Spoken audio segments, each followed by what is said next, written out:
Počkaj! Akcia starých bola chlapka. Dobre, a držte piču. Ideš! Poď. Zobudil som sa s hroznou bolestou hlavy. Až po chvíli som zistil, že ležím na niečom mäkkom. Z nejakého dôvodu som mal pocit, že niečo tu nie je v poriadku. Tak som sa pomaly posadil a porozliadol. Kľúci je mi to tu veľmi povedomé, ale neviem si vybaviť kedy a kde som to tu videl. Povedal som ešte pod značným vlivom bolesti hlavy. Opatrne som vstal. To, na čom som ležal, bola iba matrác. Vypotácal som sa von, aby som sa porozliadol po okolí. Ahoj, Vasili. Tak sa nevybavil. Čítaj ďalej, nenechaj sa vyrušovať. Ahoj, Vasili, vidím, že už si sa prebral. Sme si mysleli, že to nerozchodíš, bol si inak obitý.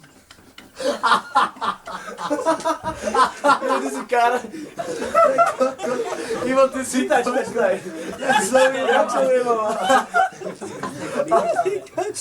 Otočil som sa ku stalkerovi, ktorý na mňa prehovoril, pokúšajúc sa rozpoznať ho. My sa poznáme, spýtal som sa opatrne. Nie, nepoznám, našli sme ťa pred 3 dňami pri Agroprome. Agroprom je oblasť... To je nejaký podnik? Agroprom SRO? Čítaj ďalej.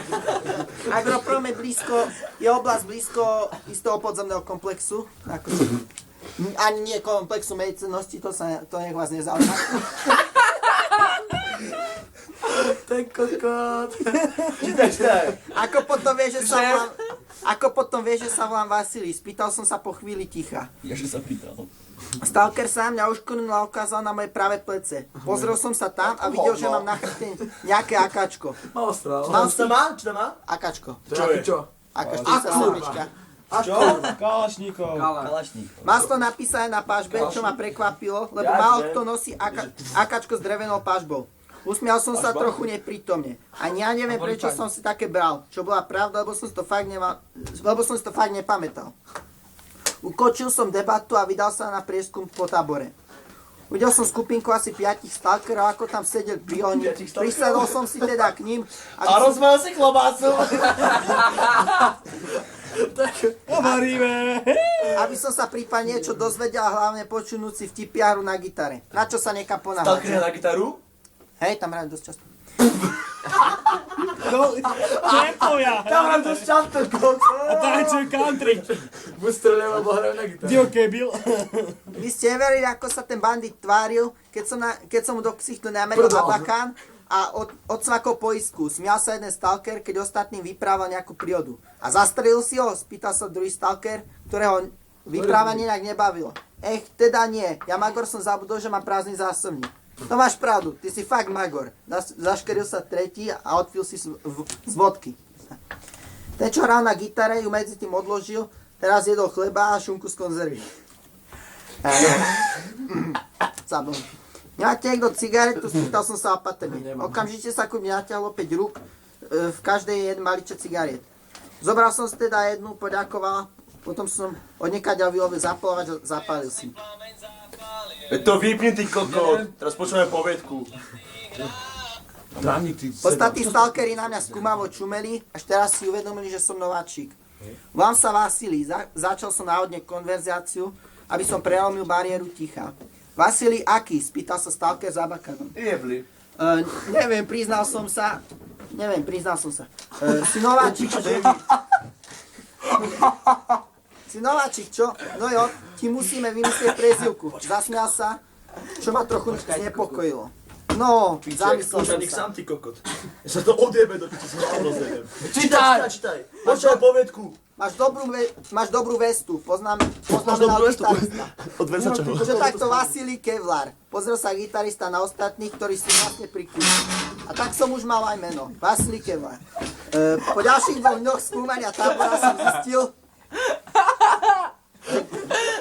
že gitarista som volá Mick Optik, stalker za Machonom, Vitka ľadoborec, zvyšní traja boli Ilia Vodič, Ivan Šrepina a Andrej Tretie oko.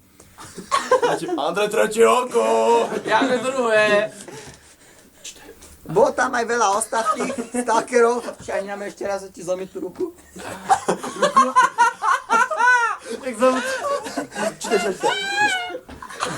A boli tam aj ostatní stalkery a tí ma nejak nezaujímali.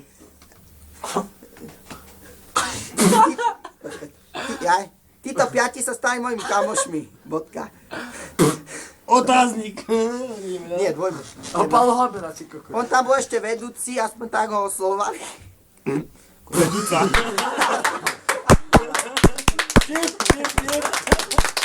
Áno, Miško, to ďalej ideš, šéf.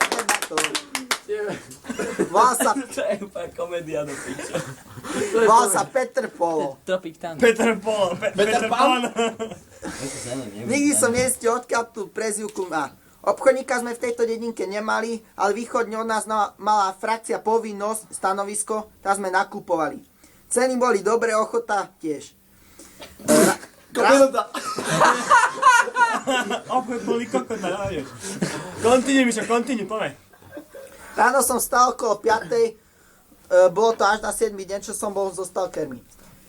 Išiel som sa umyť, dal som si raňajky, čo bol chleba, dietný párok a energetický nápoj. Parok. Ja je co si, tak. Optikov párok si dal. Sosa G. Okolo 6. som sa vybral na stanovisko, nakúpiť si muníciu a potraviny. Vojaci ma bez problémov pustili, a za 10 minút som už išiel späť do dediny. Ťažší zhruba o 3 kg munície do akačka a 10 konzerv plus nejaký chlieb. Niektorí stalkery boli už hore, vrátane Mika, ktorý už znova pri ohnisku doľaďoval gitaru. Občas si odpil z vodky, čo ma položen vedľa seba. Bre ráno Mik, pozdravil som optika a prísahol som si. Vieš o tom, že... Vyseral som si. Prísadol som si. Vieš o tom, že dneska ideme útočiť na banditov okolo obeda? Áno, tam im hovoria banditi, ako čo znam kriminálnici. Vieš o tom, že ideme útočiť dneska na banditov okolo obeda? Spýtal sa Mik, ako by len tak mimochodom. No teraz už hej, máš nejaké info o nich? 11 ľudí ozbrojených hlavne brokovnicami. Nás ide koľko? Spýtal som sa trochu nervózne, keďže miestni banditi neboli práve tie typy, kto by sa nechal len tak zastreliť.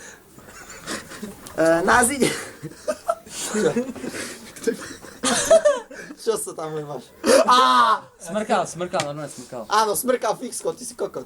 Nie, sa to najprv... Čítaj! Najprv som musel X, aby vedel, kde sa má vysmrkať. Nás ide koľko? Spýtal som sa trochu nervózne, keď tí banditi neboli tie typy, čo sa nechal zastreliť.